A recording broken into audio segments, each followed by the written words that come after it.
Que Dios los bendiga a todos grandemente. Gracias por acompañarnos en esta ocasión, transmitiendo desde Oregon y para todo el mundo, Eduardo Gándara, y esperando que se encuentren con bien.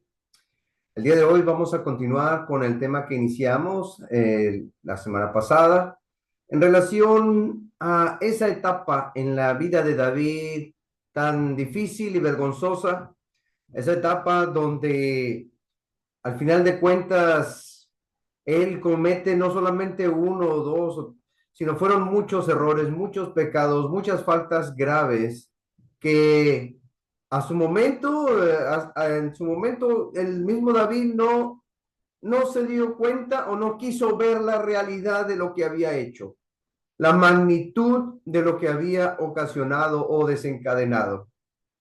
Y por eso, el día de hoy vamos a ver cómo es que Natán, el profeta Natán, confronta a David. Por supuesto que tiene que ser de una manera sabia, tiene que ser hacerlo él de una manera astuta para, pues, no llegar al punto de que el rey lo vea como un insulto, como algo ofensivo.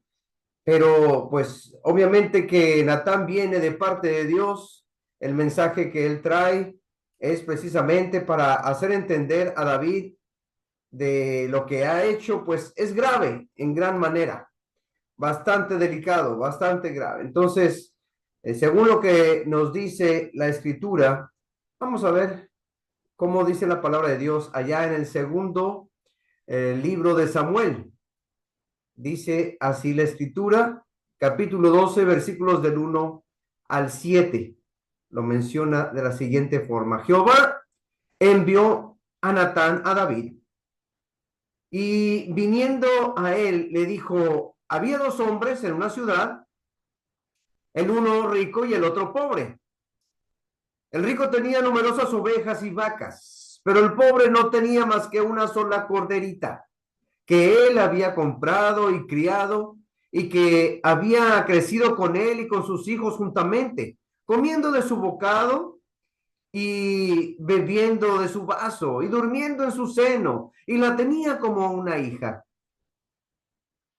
Y vino uno de camino al hombre rico, y éste no quiso tomar de sus ovejas y de sus vacas para guisar para el caminante que había venido a él, sino que tomó de la oveja de aquel hombre pobre y la preparó para aquel que había venido a él. Entonces se encendió el furor de David en gran manera contra aquel hombre y dijo a Natán, vive Jehová, que el que tal hizo es digno de muerte. David declara aquí una sentencia contra aquel hombre malvado. Y aún dice lo siguiente, versículo 6, y debe de pagar la cordera con cuatro tantos, o sea, como decirla, cuatro veces, porque tal cosa, y porque hizo tal cosa y no tuvo misericordia. Entonces dijo Natán a David, tú eres aquel hombre. Estás hablando de ti mismo, se trata de ti. Y esto, mis amados hermanos, pues es algo serio, es algo delicado, porque podemos ver de una manera, de una forma, pues, ¿cómo se sentiría David? ¿Cómo se vería él al momento de entender el mensaje, al momento de verse descubierto?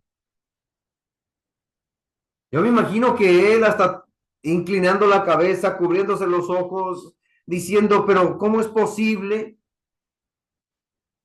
Tenemos que reconocer que no es un simple profeta el que ha venido aquí con David, sino más bien es un profeta de parte de Dios buscando hacer entender a David por medio de esta enseñanza que lo que él hizo estuvo mal. Dios haciéndolo recapacitar mediante esta parábola, este ejemplo, esta historia que le está narrando el profeta Natán. De una manera sabia, Natán encara la situación vergonzosa de David el profeta pone delante del rey el ejemplo de, pues, un hombre injusto.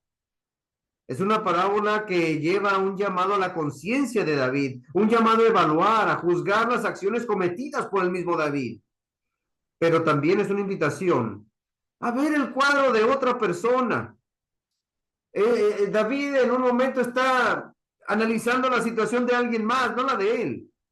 Es la idea de ser espectador de una situación que se presenta con alguien más y pues de esa manera pudiera ser hasta más fácil entender y juzgar bien más claramente. Y lo que está pasando es que desde el lugar de espectador, David puede ver claramente la injusticia de aquel hombre que teniendo muchos animales, prefirió despojar a aquel que solo tenía una. Y es que como espectadores tenemos la capacidad de ver, pues sí, las cosas de una forma diferente, viendo las cosas desde otro punto de vista, pudiéramos juzgar mejor que cuando vemos las cosas hacia nosotros mismos. La idea es que como yo no estoy involucrado en la situación, pues tengo más capacidad de juzgar más correctamente. En un dado caso como en este, el poder aplicar la justicia apropiadamente, aplicar correctamente las enseñanzas de Dios. Pero como podemos ver, David determina aún el grado del pecado y dice, tal hombre, lo que hizo es tan grave, es tan delicado, hasta el mismo David declara que este hombre que tal hizo es digno de muerte. Y esto no es algo que solo le pudo haber sucedido al rey David. De hecho, esto sucede a diario en nuestro tiempo. Es algo que sigue pasando a las personas de nuestros días, porque es mucho más fácil ver el pecado en otro o en otros, es más fácil ver la injusticia en una tercera persona que verla en uno mismo. Es como si alguien se me acerca y me pregunta, oye, ¿qué te parece la actitud, las acciones de aquel vecino? ¿Qué piensas tú? ¿Hizo bien, hizo mal? Y bueno, claro, usted le pregunta, y bueno, ¿y qué hizo tal vecino? Dime, a ver, cuéntame. Bueno, pues es que el vecino hace esto y esto y esto. Bueno, entonces uno como espectador, uno pues tomando una decisión apropiada, pues no va a batallar para emitir un juicio. Yo como espectador podré ver el problema real. Yo podré ver la situación hacia afuera y yo puedo mirar libremente hacia afuera de mí, puedo ver con más claridad, pero el problema es cuando queremos ver hacia adentro, cuando queremos ver hacia nuestro interior. Es mucho más fácil aplicar la disciplina al que está a mi lado que aplicármela a mí mismo. Así de sencillo. Realmente somos pocos los que hemos alcanzado la suficiente humildad para aceptar nuestros propios errores, porque de eso se trata también, aceptar sus equivocaciones, sus errores, y era algo que David no había hecho hasta ese momento. Tenemos que entender que cada uno de nosotros debe aplicar la misma justicia tanto con los demás y a uno mismo. No nada más aplicarlo de una manera indiscriminada hacia los demás. ¿Y qué tal cuando me toque a mí? Pues el problema de David es precisamente ese, que podía ver lo malo en otros, pero no podía ver lo malo de sí mismo. Por eso vemos que Dios se acerca a David por medio del profeta Natán y lo hace con gran tacto, lleno de sabiduría. Y cuando David entiende el mensaje que se está planteando enfrente de él, y cuando David juzga la situación de que aquel hombre pues actuó de mala manera, él mismo dice, ese hombre es digno de muerte. Cuando puede entender que la situación es tan injusta, puede entender lo del robo, puede darse cuenta de la actitud incorrecta de aquel rico que despojó al pobre de su única corderita. Es el momento indicado para decirle a David, tú eres ese hombre. Pero no creen ustedes que se lo dijo de una manera así como temerosa. No, se lo dijo con toda la autoridad de parte de Dios. Tú fuiste el que cometió esos errores, el que cometió esa injusticia, el que cometió esa maldad. Con la firmeza que viene de parte de Dios. David, tú eres ese hombre, tú eres el que ha tomado la actitud arrogante contra aquel pobre. Tú eres el que la ha despojado a aquel hombre. Tú eres el que ha obrado mal, el injusto, el malvado. Estas faltas que yo te estoy presentando no son imaginarias, David. Estas faltas son reales y son tuyas. Imagínense ustedes, hermanos, el semblante de David en ese momento. Es ahora cuando David puede entender correctamente su posición delante de Dios. Ahora David se ha visto descubierto con lo que hizo con Betsabé, con lo que hizo acerca de toda aquella injusticia y de mentiras, con lo que hizo con el pobre de Urías, enviándolo a su propia muerte. Y es que muchas veces no hacemos las cosas como se deben. Y pareciera que nos pusiéramos una venda en los ojos para no ver lo que hicimos, pasar por alto aquellas enseñanzas que hemos recibido, aquellos valores que nos han enseñado, aquellos valores que hablan de lo que Dios aprueba y de lo que Dios desaprueba. Y cuando se habla de aquello malo que se está practicando, muchos tienden a cambiar de conversación, pasar por alto, tú no te fijes, tú volteate para otro lado, haz como que no miraste. Lo han dicho, lo hemos escuchado. Tú no digas nada, aquí no pasó nada. Y en ocasiones hasta se buscan argumentos que apoyan aquella conducta o aquella mala conducta que se está haciendo. Por ejemplo, es la idea de aquella persona que es fuerte y sana y sin embargo se pone a robar y dice, es que tengo necesidad porque tengo hambre, pero no busca un trabajo. O aquel otro que ya teniendo trabajo le está robando a su patrón y así mismo se engaña diciendo, no, no le estoy robando, lo que pasa es que como este patrón no me paga lo que es justo, pues estoy tomando a discreción lo que yo pienso, lo que considero que es correcto. Pero no, según él o según ella, no, no está robando. Se convencen a sí mismos de la mentira, de lo que están haciendo, pues no está tan mal en comparación con lo que hacen otros. Y hasta le dicen a uno mismo, mira, yo lo que hago no es nada comparado con lo que hace este y este otro y este otro. El mismo David es como si se hubiera puesto una venda en esa situación de convencerse a sí mismo de que lo que estaba haciendo pues, no era tan malo, estaba bien. Hizo lo que hizo con Betsabé y ella se lo comunica y bueno, no pasa nada, a ver, ¿dónde está Urías? Y empieza con todas esas mentiras y esa hipocresía y como no le resultó, pues al final de cuentas lo mandó a que lo pusieran enfrente de lo más recio de la batalla. David ha cometido varios pecados delante de Dios, pero al igual que muchos hoy en día, él también se pone una venda para no reconocer su grande error. Nosotros pudiéramos darnos a la tarea de hacer una larga lista de lo que en ocasiones la gente practica, de lo que la gente hace, tal vez de lo que nosotros mismos hacemos. Y cuando a veces uno se pone una venda para no ver lo malo que uno mismo está haciendo. Podemos hablar de la mentira, podemos hablar de los celos, de las iras, de las peleas. Se puede mencionar acerca del adulterio, de los vicios, de los chismes, de todo lo que es incorrecto y que muchas personas, sin embargo, lo practican, lo hacen sin ningún remordimiento. sin que les cause ningún tipo de vergüenza. Pero al momento de que se descubre todo aquello, al momento de analizar lo que Dios dice, la gente tal vez se pone a la defensiva.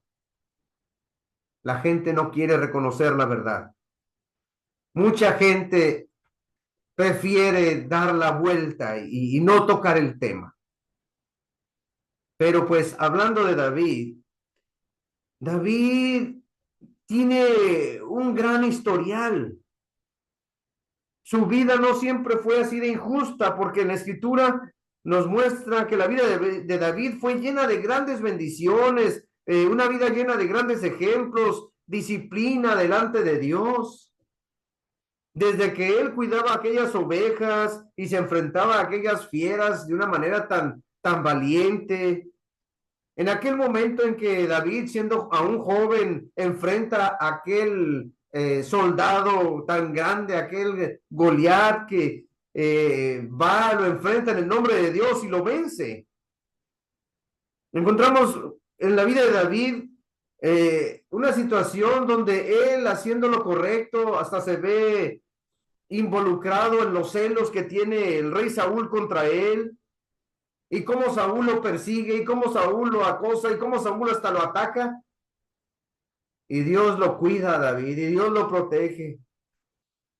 Y cuando aún tuvo la oportunidad David de darle muerte a Saúl, no lo hace, le perdona la vida.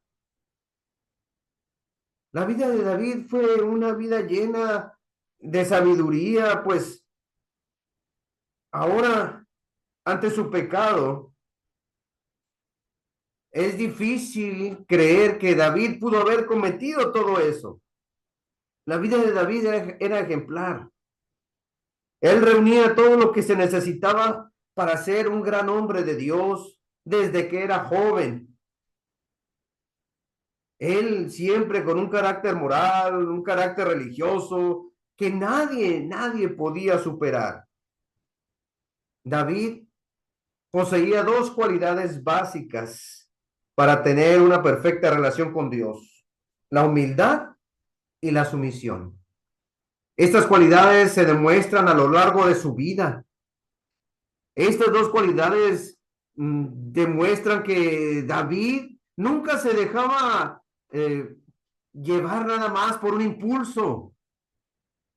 Él siempre era amable, siempre fue considerado y obediente, valiente como nadie, respetuoso, prudente. No guardaba rencor, sino que perdonaba, amaba la verdad. De hecho, podríamos decir que David era como un ejemplo de santidad. Mas, sin embargo, algo pasó. Aquí es donde encontramos, ¿no? El famoso pero. Un día todo lo echó a perder. Cuando miró a aquella mujer, a Betsabé, y no solo la miró así a simple vista, sino que quiso tenerla. Y aún dándose cuenta que esta mujer estaba casada con un buen hombre, él tomó la decisión de mandarla a traer. Involucra ahí a otras personas que se dieron cuenta de todo.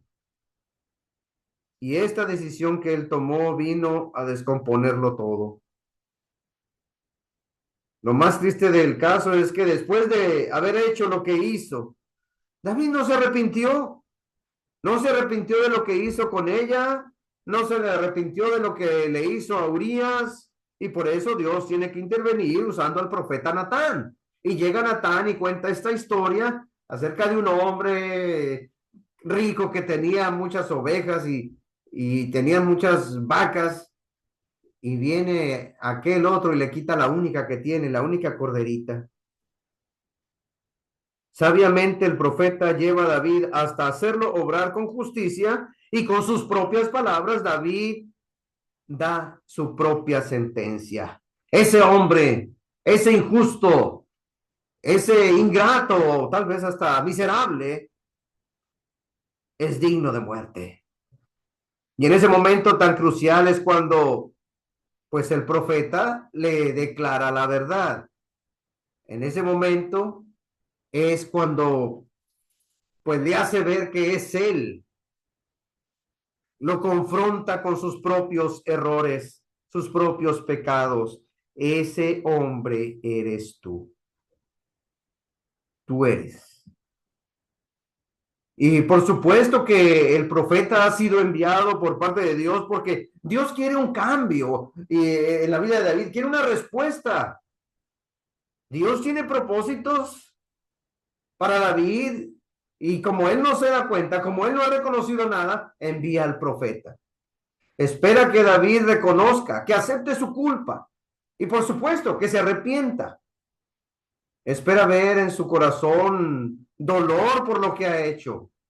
Dios quería ver a David en una situación de vergüenza, pero no una vergüenza de esa que se ve porque lo descubrieron, que los demás se dieron cuenta porque ya muchos lo sabían, sino la vergüenza de haberse descubierto a sí mismo, porque no había entendido las cosas, qué tan graves eran, hasta el momento en que el profeta Natán le cuenta esta parábola.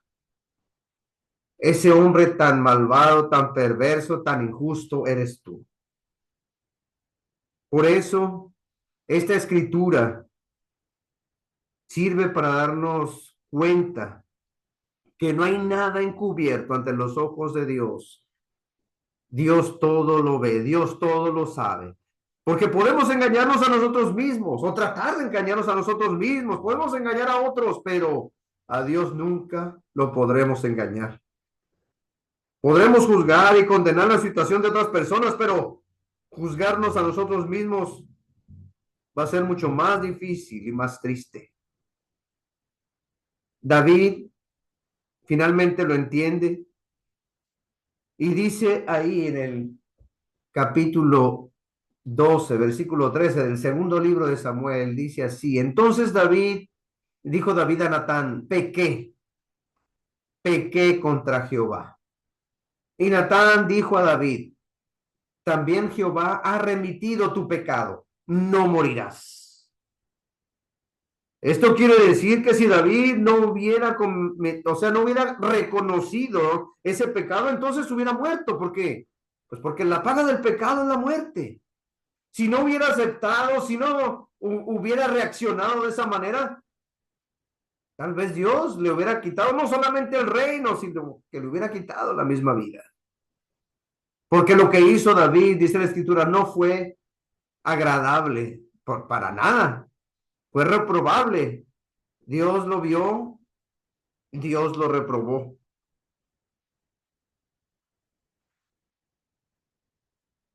Pero es bueno que a este punto preguntemos, ¿qué pasa con aquellas personas que dándose cuenta de sus errores siguen haciendo lo incorrecto?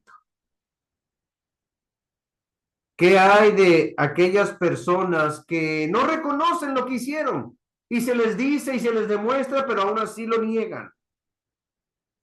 ¿Qué hay de aquellos que se les dice, oye, reacciona, despierta, estás mal, pero no quieren hacer ningún cambio en su vida? No se arrepienten, ni les duele en su corazón, ni hacen ningún cambio, ni pueden a veces siquiera atreverse a decir, Señor, he pecado contra ti.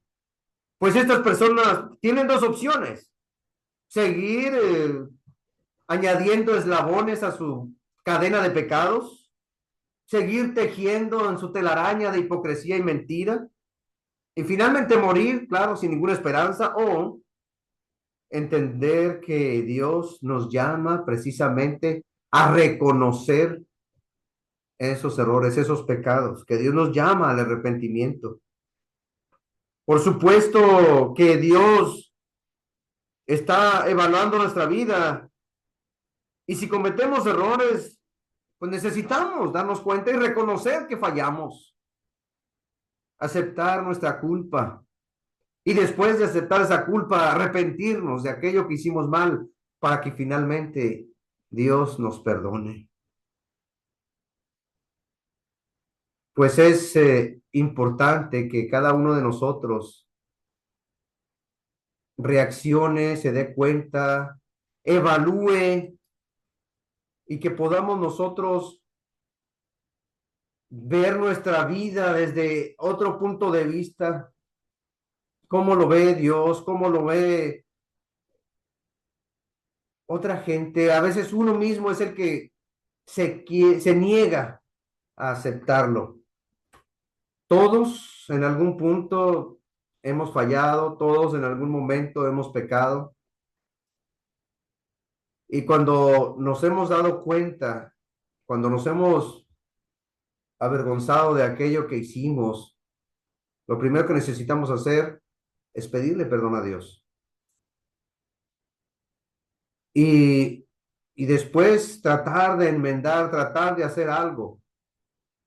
A veces se puede, a veces no se puede, pero primeramente uno tiene que darse cuenta que actuó de una manera injusta y, por supuesto, buscar la manera de no volver a hacerlo.